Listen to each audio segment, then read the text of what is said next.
Bobcat 1-2, moderate to heavy precipitation. त्यारे के अंदर गहरा अंधेरा था। खौफ के साए यरगमालियों के चेहरों पर रक्स कर रहे थे। आखिरी लम्हों पे मैं आखिरी पैसेंजर था, उन्होंने मुझे बोर्डिंग कार्ड दिया। किसी को यकीन नहीं था कि अगला लम्हा कितना खौफनाक होगा।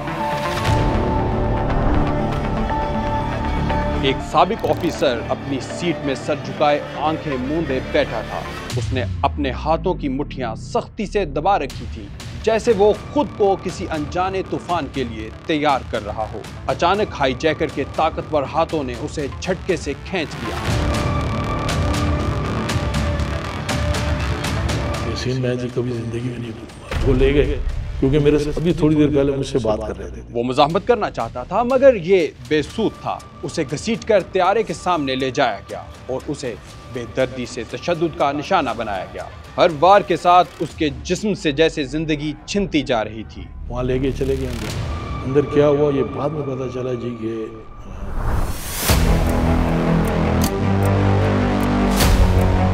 एक हाईजैकर ने उसे बेरहमी से पकड़ा और फर्श पर घसीटना शुरू कर दिया। उसका बेजान जिस्म झटकों से इधर उधर लड़खड़ा रहा था, जबकि सर और कंधे फर्श से रगड़ खाते जा रहे थे और पीछे खून की एक सुर्ख लकीर बनती जा रही थी। देखते देखते जब वो गुजरे तो मैंने उनके जिस्म पे हाथ रखा है, मुझे याद आया, तो उनके सांस चल रही है।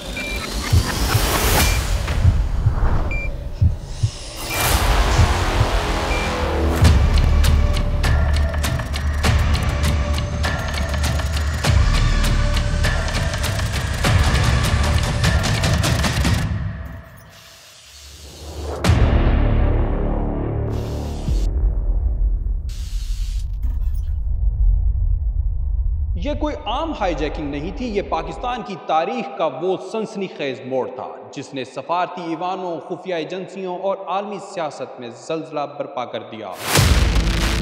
वो 3 मिनट ही गुजरे होंगे कि जहाज में जो नीचे जा रहा था एकदम ऊपर। इतने में आवाज़ आई ऑल इंडिया रेडियो से, तैयारा कराची, काबल, पाकिस्तान में सियासी कह दी रुको। एकदम एक आवाज़ गूंजी, हमारा जहाज हाईजैक हो गया और अब हम जो है काबुल जा रहे हैं। तो वहीं पे मुर्तज़ा ने अनाउंस किया कि हाँ ये हाईजैकिंग जो है वो कल जुल्फ़िकार में। और आप यकीन करेंगे सुबह दोपहर शाम हम ज़ियाउल हक मुर्दाबाद, ज़ियाउल हक मुर्दाबाद, ज़ियाउल हक मुर्दाबाद के नारे लगाते थे। C-130 आते थे, उसमें ये 10-12 लोग होते थे, इनको ला करके वो हमारे जहाज़ पे चढ़ा देते थे। मैंने कहा जी हम इस हाईजैकिंग को समझते हैं कि जनरल ज़ियाउल हक ने ये करवाई है। त्यारे में मौत की घड़ी करीब आ चुकी थी। अगर सामने जहाज में बम फिट हो जाए तो कहने वाला कहे कि आखिरी दुआएं मांगे, तो अब बताएं कि इन लोगों की सूरत आलम भी थे जी।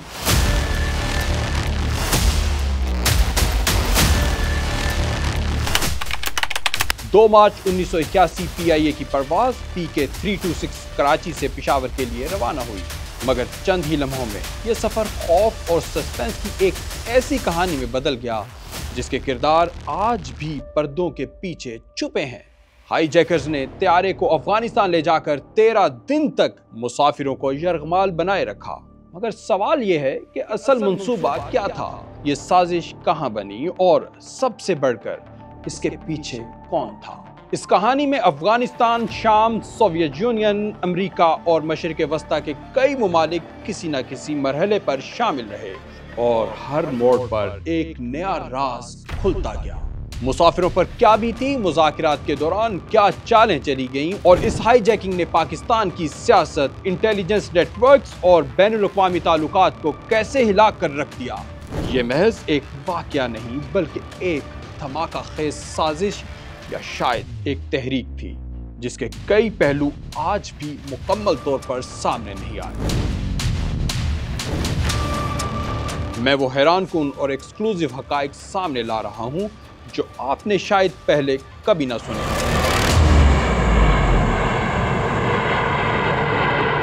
लेफ्टिनेंट जनरल खालिद महमूद आरिफ ने अपनी किताब वर्किंग विद ज़िया में एक मुतनाज़िया खत का जिक्र किया है जो मुबैना तौर पर बेनज़ीर भुट्टो ने अपने भाई मीर मुर्तज़ा भुट्टो को 26 मार्च 1978 को लिखा था।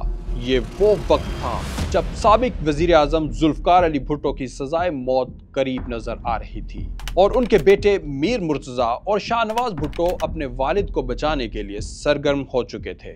भुट्टो की जिंदगी को खतरे में देखकर उनके दोनों बेटों ने बैनुल अक़वामी सतह पर हिमायत हासिल करने की कोशिशें शुरू कर दी।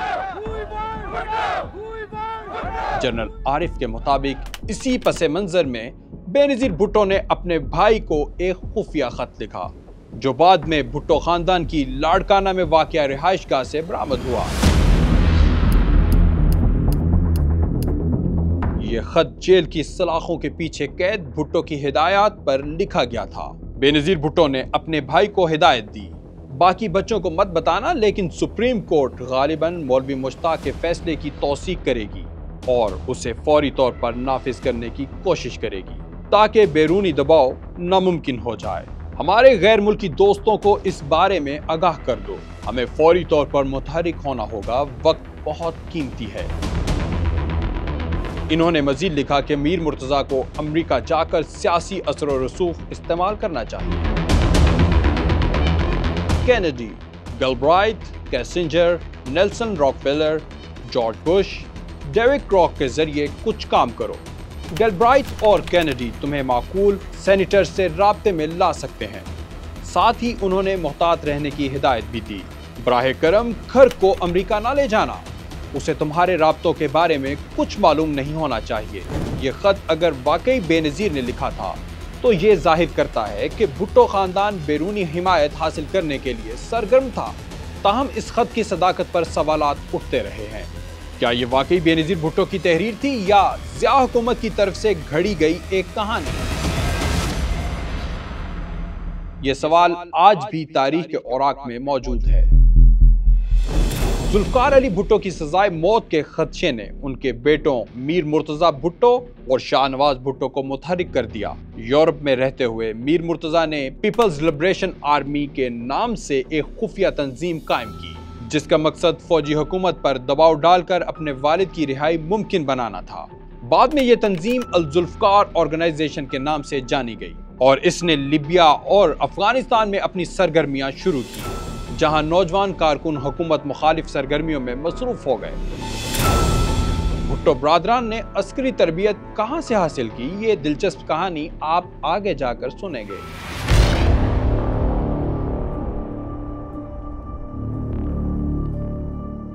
मुर्तज़ा भुट्टो आलमी रहनुमाओं से राब्ते में थे, लेकिन जनरल ज़िया ने तमाम अपीलें मुस्तरद कर दी। 4 अप्रैल 1979 को भुट्टो की फांसी के बाद अल जुल्फ़कार ऑर्गेनाइजेशन ने मुज़ाहमती कार्रवाइयां तेज कर दी।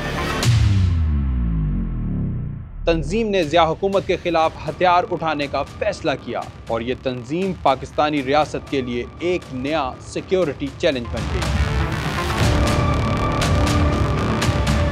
अल जुल्फ़कार ने पाकिस्तान में मुख्तलिफ हमलों की जिम्मेदारी कबूल की, जिससे हुकूमत के लिए एक बड़ा खतरा पैदा हो गया।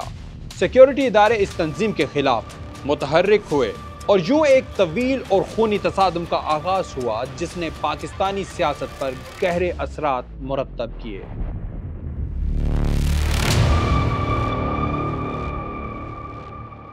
देखें, ये हाईजैकिंग जो है इसकी वजह थी ज़ाहिर अपने सियासी कैदियों को रिहा कराना। ये बात तो तय थी कि सियासी कैदी बहुत ज़्यादा जेलों में थे और उनकी बड़ी तादाद पाकिस्तान पीपल्स पार्टी से ताल्लुक़ रखती थी। कुछ लेफ़्ट की दीगर तंजीमों से भी लोग थे और ये बिल्कुल वाज़े था कि इन्हें फांसियाँ हो जाएंगी। बाद मुकदमात के फ़ैसले हो चुके थे और लगता था कि तो ऐसे में ये प्लान हुआ कि ज़िया-उल हक़ को तंग करने का, नीचे दिखाने का एक तरीका ये है कि एक तैयारा अगवा किया जाए और उससे ये तमाम लोग भी रिलीज़ कराया जाए और पूरी दुनिया में ज़िया-उल हक़ को बेइज्जत किया जाए। ये था टोटल ख्याल। इसके सिलसिले में काबुल में ट्रेनिंग दोस्तों ने जाके ली। यहाँ से टीपू और उनके साथ जो लोग थे वो ट्रेनिंग भी हासिल की और तय हो गया कि हाईजैकिंग होगी। जब टीपू यहाँ आ गए वापस ट्रेंड होके, मतलब ट्रेनिंग जिस तरह की होती है वो होकर आ गए। तो आने के बाद कुछ अरसे के बाद जो है हालात बदल गए, तब्दील हुए। जब हालात तब्दील हुए तो उस पर ये तय हुआ, काबुल से पैगाम आया मुर्तज़ा की तरफ से कि जनाब आपने हाईजैकिंग अब नहीं करनी, अब हमने अपना कैंप क्लोज़ कर रहे हैं। काबुल को कैंप को हम क्लोज़ कर रहे हैं, हम मूव कर रहे हैं लिबिया, और हमारा अब यहाँ कोई कैंप नहीं होगा और हम कोई हाईजैकिंग नहीं करें, प्लीज़ इसको कैंसिल कर दें। जी हाँ, काबुल में तरबियत हासिल करने वाला एक जोशीला नौजवान था, Salamullah Tipu. Salamullah Tipu. We are fighting for Bhuttoism. We are fighting for Bhuttoism. Salamullah Tipu dynamic शख्सियत रखता था, मतलब जिस जगह पे बैठता था उधर उसका असर होता था। तबीयतन एग्रेसिव था। वो न सिर्फ एक पुरकशिश शख्सियत का मालिक था, बल्कि उसकी घनी और मुड़ी हुई मूंछें भी उसे मजीद नुमाया करती थी। उसके बाल हमेशा, कभी मैंने टीपू के बाल बड़े नहीं देखे। वो आर्मी कट बाल ही रखता था हमेशा से। उसकी मूंछें हमेशा बड़ी रखता था, यूँ बल्दी हुई मूंछें। डिसीजन लेना जानता था, कैसे भी हालात हों उसमें डिसीजन ले लेता था। बड़ा उसको शौक़ था एक ज़माने में कि मैं आर्मी में चला जाऊँ। हालांकि ISB के एग्ज़ाम दिया, हॉकी खेलता था, बॉक्सर था, तो उसने कोशिश की, लेकिन कोई उसके लड़ाई झगड़े के केसेस थे जिसकी वजह से उसको क्लियरेंस नहीं मिला पुलिस की तरफ से। हमने काफ़ी कोशिश की पुलिस में, उसके वालिद ने, हम दोस्तों ने, कि उसको क्लियरेंस मिल जाए तो वो चला जाए आर्मी में। उसको बड़ा दुख था कि मैं आर्मी में, क्योंकि उसके अंदर एक बहादुरी का अंसर था कि मैं कोई ऐसा काम करूं कि भाई दुनिया देखे।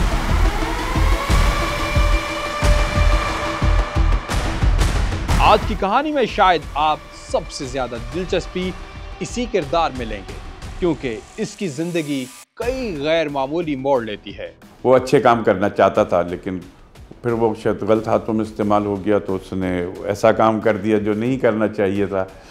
टीपू ने अल-जुल्फ़िकार क्यों और कैसे ज्वाइन? एक ज़माने में जब जमीयत वाले हमें बार बार PSF के लड़कों को मारते थे कराची यूनिवर्सिटी में, तालीमी इदारों में, कि PSF का बैच कोई लगा के नहीं आएगा, ये उन्होंने कानून बनाया हुआ था। ज़िया-उल-हक़ की सपोर्ट थी जमीयत को। तो फिर उनसे इख्तलाफात शुरू हुए, लड़ाइयाँ शुरू हुई PSF की, तो हम सब PSF में थे, तो हमारी उनसे लड़ाई शुरू हो गई। उसकी वजह यही थी कि वो कहते थे कि PSF का बैच लगा के नहीं आओगे। हम कहते थे PSF का बैच लगाएंगे, हम क्यों नहीं लगाएं। उसी हंगामे में फिर ये एकदम डिसअपीयर हो गया। सलामुल्लाह टीपू कहानी में एक फैसला कुन मोड़ साबित होता है। जैसे जैसे कहानी आगे बढ़ती जाएगी, ये वाज़ेह होता जाएगा कि इसके इक़दामात ने तारीख पर कैसे गहरे नकूश छोड़े। सलामुल्लाह टीपू कुछ अरसे के लिए काबुल में तरबियत के लिए गायब रहा और फिर अचानक वापस आ गया, मगर किसी को उनकी इस तरबियत की खबर तक न हुई। यही वो सलामुल्लाह टीपू था जिसने एक ऐसी हाईजैकिंग अंजाम दी जो दर हकीकत मनसूख हो चुकी थी। मगर सवाल यह है कि उसने ये हाईजैकिंग क्यों की। इस हैरानकुन वाक़े की तह में छुपी हकीकत और इसके पसे पर्दा अवामिल आपको कुछ ही देर में वाज़ेह हो जाएंगे। 8 फरवरी 1981 जब सियासी जमातें chief martial law administrator general Zia-ul-Haq पर जमहूरियत की बहाली के लिए दबाव डाल रही थी,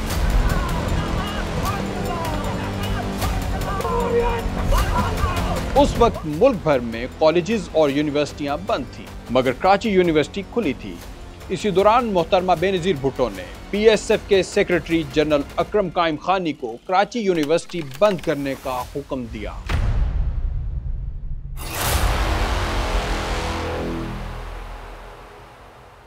उस ज़माने कॉलेजेस बंद थे, यूनिवर्सिटीज़ बंद थी।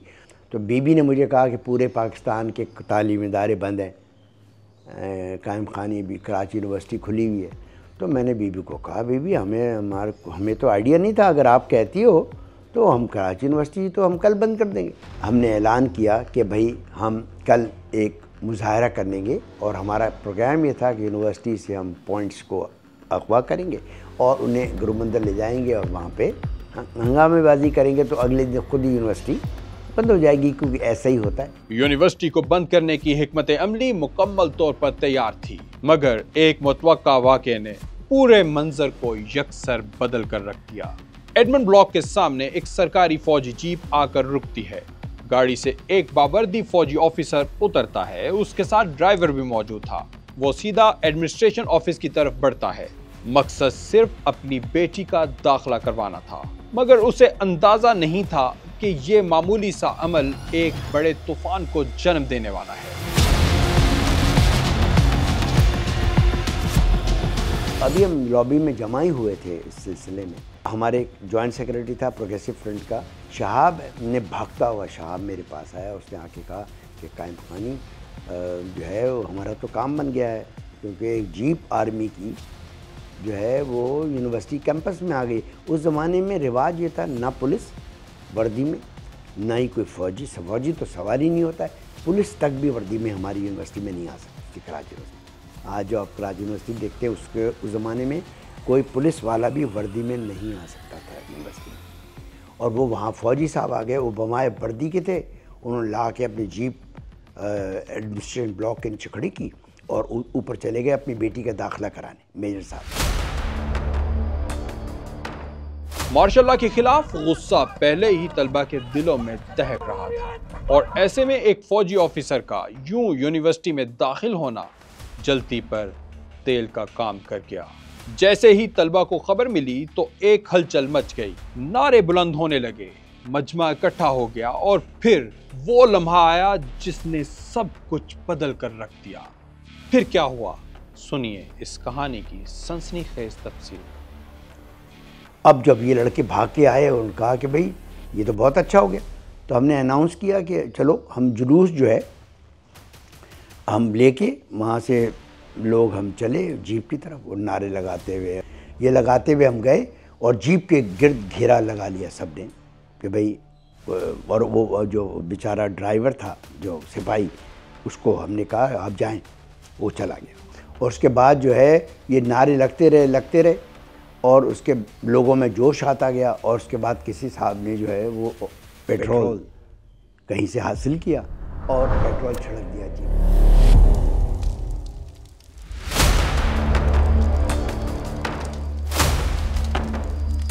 और जीप को आग लगा दी गई।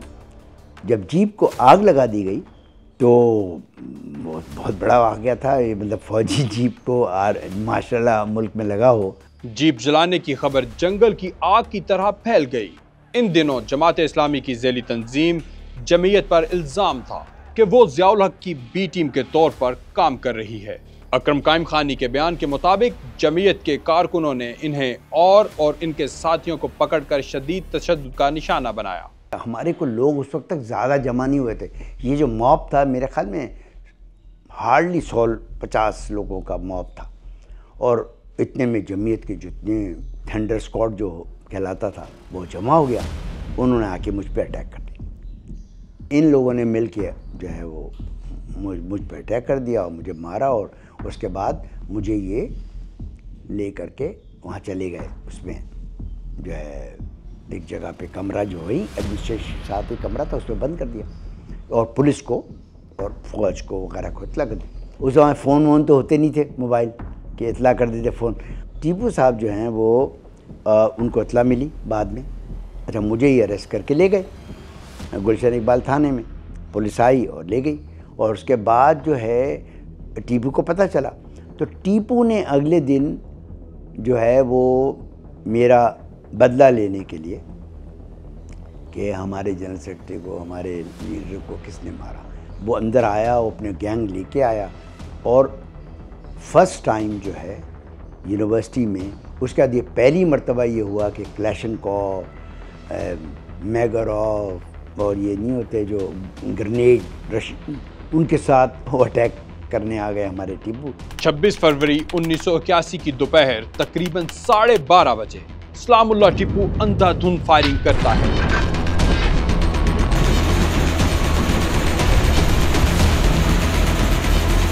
उस हमले में जमीयत तलबा के सरगर्म रुकन और एमएससी की डिग्री हासिल करने वाले हाफिज असलम को गोली लग जाती है। गोली सीधी उनके सर में पेवस्त हो जाती है और वो आर्ट्स लॉबी के सामने गिर पड़ते हैं। शदीद जख्मी हालत में वो तड़पते रहते हैं और बिलाखिर मौके पर ही दम तोड़ देते हैं। तो जमीयत ने टीपू की गिरफ्तारी के लिए पूरे कराची में मुहिम शुरू कर दी। हर दीवार पे, हर जगह एक ही नारा था, टीपू को फांसी दो, टीपू को पकड़ो, गिरफ्तार करो। ये इतना प्रेशर था कराची के एडमिनिस्ट्रेशन पर और फ़ौज पे। ऑब्वियसली फ़ौज कह रही थी पकड़ो कि अब टीपू के पास कोई और रास्ता नहीं था कि वो कहाँ छुपे, तो क्या करता। तो उसने वो प्लान, वो हाईजैकिंग का प्लान जो उसने उस वक्त बना था, जिसे अबेंडन कर दिया गया था, छोड़ दिया गया था मुर्तज़ा के कहने। इसलिए मुर्तज़ा अगर ये कहते हैं, ये बेगम साहिबा ये कहती हैं, ये बेनज़ीर ये कहती हैं कि पीपल्स पार्टी का इस हाईजैकिंग से कोई ताल्लुक़ नहीं, तो गलत नहीं कहती। बहुत ख़तरनाक तरीके से जमात घूम रही थी, लोगों को मार रही थी। और आपको पता है मेरी रिहाई के बाद, आगे हाईजैकिंग के बाद कदीर आबिद को उन्होंने मारा। कदीर आबिद शहीद किया उन्होंने, तो बदला लेने के लिए हाफिज़ असलम का बदला था। हाफिज़ असलम के बदले में उन्होंने कदीर आबिद को मारा। वो जिन लोगों से उसने रब्ता किया था कि जैसे असला जाएगा, जहाज़ में पहुँचेगा, क्या होगा, वो सब प्लान तो हो चुका था, एवरीथिंग। अब सिर्फ एक कमी थी, वही कमी थी कि 3 लोगों ने हाईजैक करना था प्लान। एक टीपू ने और 2 और लोग, तो एक पंजाब से था और एक सरहद से, KP के। वो दोनों तो चले गए। तो जब पोस्टपोन हो गया, प्लान पोस्टपोन हो गया, तो जो पंजाब से लड़का था वो और जो KP के से था वो दोनों चले गए वापस। अब टीपू ने कहा मैं क्या करूँ, तो उन्होंने अपने 2 cousin, first cousin Nasir Jamal और अरशद अली ख़ान, दोनों उनके फर्स्ट कज़न, उन दोनों को अपने साथ मिलाया। उन्होंने कहा कि आओ हाईजैकिंग, ये होगा वो होगा, और जो है वो प्लेन हाईजैक कर लिया।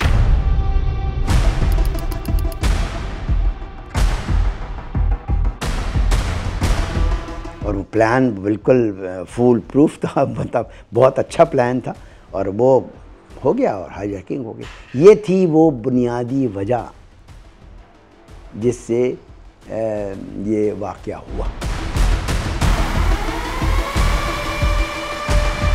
2 मार्च 1981 पीर की दोपहर थी। जेफरी बाल्किन कराची एयरपोर्ट की डोमेस्टिक डिपार्चर बिल्डिंग में दाखिल हुए, जहां से उन्हें सुबह सरहद के तारीखी शहर पेशावर के लिए रवाना होना था। वो अपनी किताब life and death on a tarmac, the hijacking of PK 326 में लिखते हैं कि वो चेक इन काउंटर की कतार में खड़े थे, जो इंतहाई सुस्त रवि से आगे बढ़ रही थी। अचानक एक पाकिस्तानी शख्स ने उन्हें धक्का देकर आगे बढ़ने की कोशिश की और उसी धक्कम पेल में उनसे टकरा गया। वो एक लम्हे के लिए रुका, मुड़ा और गुस्से से घूरने लगा, जैसे कसूर जेफरी का हो। उसकी गहरी भूरी आंखों में एक अजीब चमक थी और तीखे नकूश के साथ घनी मूंछें ऊपर को मुड़ी हुई थीं। उसके चेहरे पर एक खास रोब था, जिसे उसकी गहरी भूरी शलवार कमीज और मजबूत जिस्मानी साख्त मजीद नुमाया कर रही थी। उसके पीछे 2 और आदमी थे जो नीले रंग की शलवार कमीज में मलबूस थे। उनमें से एक ने आहिस्ता से कहा, जो जेफरी पूरी तरह सुन नहीं सके, मगर उर्दू के चंद अल्फाज उनके कानों में पड़े। अच्छा आलमगीर, अच्छा।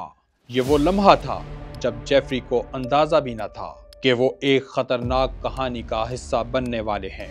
आलमगीर दरअसल सलामुल्लाह टीपू का फर्जी नाम था, जो चंद घंटों बाद पाकिस्तान इंटरनेशनल एयरलाइंस की परवाज PK 326 को हाईजैक करने वाला था। उसके साथ मौजूद दोनों अफराद भी इस खतरनाक मंसूबे का हिस्सा थे। नीली शलवार कमीज में मलबूस एक शख्स नासिर जमाल था, जबकि तीसरे साथी अरशद अली ने खुद को अली भट्ट के नाम से रजिस्टर्ड करवाया था। इसी दौरान जेफरी ने सिक्योरिटी सेक्शन के दाएं जानिब देखा कि 2 लोडर एक स्ट्रेचर पर किसी बीमार शख्स को ले जा रहे थे, जो बड़ी चादर में लिपटा हुआ था और वो तेजी से सांस ले रहा था। लोडर जल्दी में गुजर रहे थे और गार्ड्स को चिल्लाते हुए कह रहे थे, पेशावर, पेशावर। हैरत की बात यह थी कि ना तो इस मरीज की और ना ही स्ट्रेचर की कोई सिक्योरिटी चेकिंग हुई। मजीद ये कि अगर मरीज की हालत वाकई नाजुक थी तो उसे एम्बुलेंस के जरिए बराह रास्त तैयारे तक क्यों नहीं पहुंचाया गया। अब तीनों हाईजैकर्स तैयारे में दाखिल हो चुके थे, जिसमें 148 मुसाफिर और 10 अमले के अरकान सवार थे। इन मुसाफिरों में अमेरिका, कनाडा, स्वीडन और कीनिया से ताल्लुक रखने वाले गैर मुल्की मुसाफिर भी शामिल थे।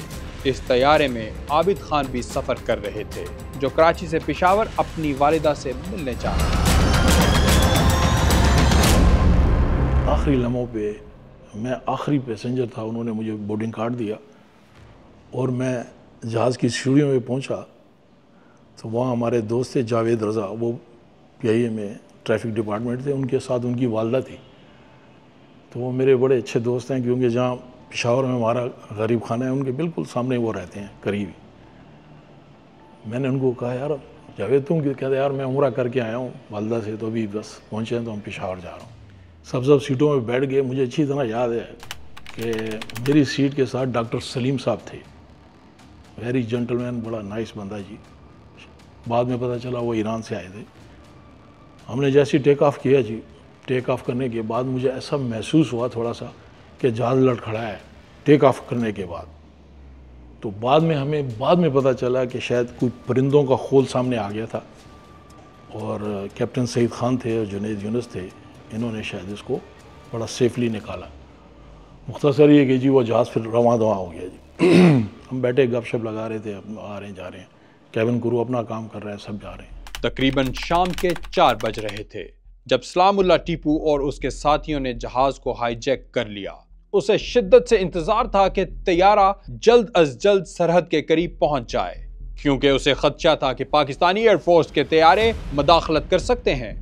पेशावर के करीब एक बड़ा फौजी अड्डा मौजूद था और वो अच्छी तरह जानता था कि F-16 तैयारे चंद ही मिनटों में फिजा में पहुंचकर PIA के तैयारे को जबरदस्ती किसी भी करीबी रनवे पर उतार सकते हैं। अगर जरूरत पड़ती तो वो इसे रावलपिंडी एयरपोर्ट की तरफ भी मोड़ सकते थे।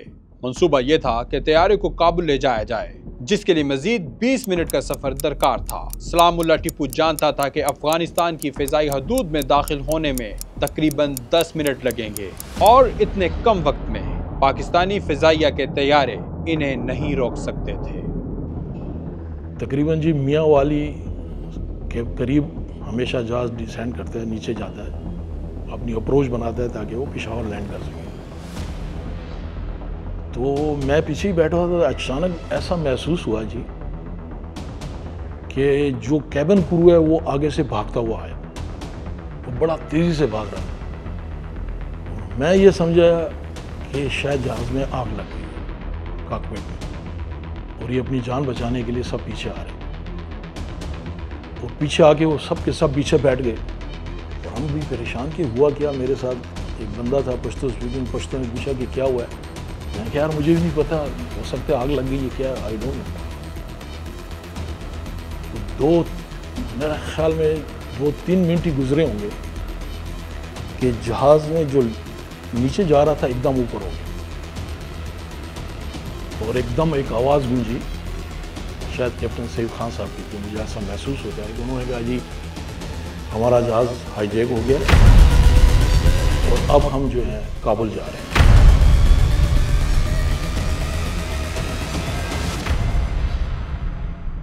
जहाज में मौजूद ज्यादातर मुसाफिरों को अकबी हिस्से में भेज दिया गया, जबकि खवातीन को आगे रखा गया ताकि मर्द मुसाफिरों की जानिब से किसी मुमकिना मुजाहमत को रोका जा सके।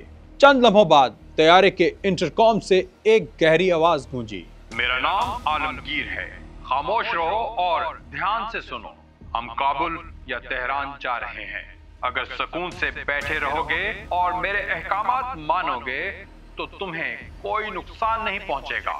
हम सब एक ही जद्दोजहद का हिस्सा हैं। अल्लाह अकबर। जहाज में मुसाफिरों के चेहरे खौफ से जर्द पड़ चुके थे। सलामुल्लाह टीपू को सब आलमगीर के नाम से जानने लगे। खिड़की से बाहर संगलाख, बर्फपोश चोटियां और नोकीले पत्थर जो यूं लग रहे थे जैसे जमीन से बाहर निकल आए हों। ये अंदाजा लगाना मुश्किल न था कि जहाज अफगानिस्तान की फिजाई हदूद में दाखिल हो चुका है। यूं महसूस हो रहा था जैसे इन्हीं दुश्वार गुजार रास्तों में अफगानिस्तान और सोवियत फौजी कहीं फंसे हुए हों, रास्ता तलाश करने में मुश्किलात का सामना कर रहे हों। मगर अफगानिस्तान गोरिल्ला जंगजू तो इन पहाड़ियों के आदी थे। अचानक तैयारा अपनी नीची परवाज से ऊपर उठने लगा और दोबारा एक मुस्तहकम अंदाज में ऊपर बढ़ने लगा। इंजन की आवाज वक्फे वक्फे से कभी तेज और कभी धीमी हो रही थी। शायद वो ईंधन बचाने के लिए तैयारे को ज्यादा से ज्यादा ग्लाइड कराने की कोशिश थी, मगर सवाल ये था ये परवाज कब तक यूं ही जारी रहेगी। सब परेशान हो गए कि क्या हो रहा है। लेडीज़ भी थी। एक अजीब सा माहौल एकदम चेंज हो गया। मुख्तसर ये कि जी वो काबुल एयरपोर्ट पे उतरा। उतरने के बाद हमने जब देखा, क्योंकि 2:30-3 बजे तो हम डिपार्चर था, तो शाम का वक्त था, सब काबुल में नज़र आ रहा था। तो सब गाड़ियाँ खड़ी थी, फौजी गाड़ियाँ, और मुझे लगता है रशियन की फ़ौज थी, क्या था ग्रुप था।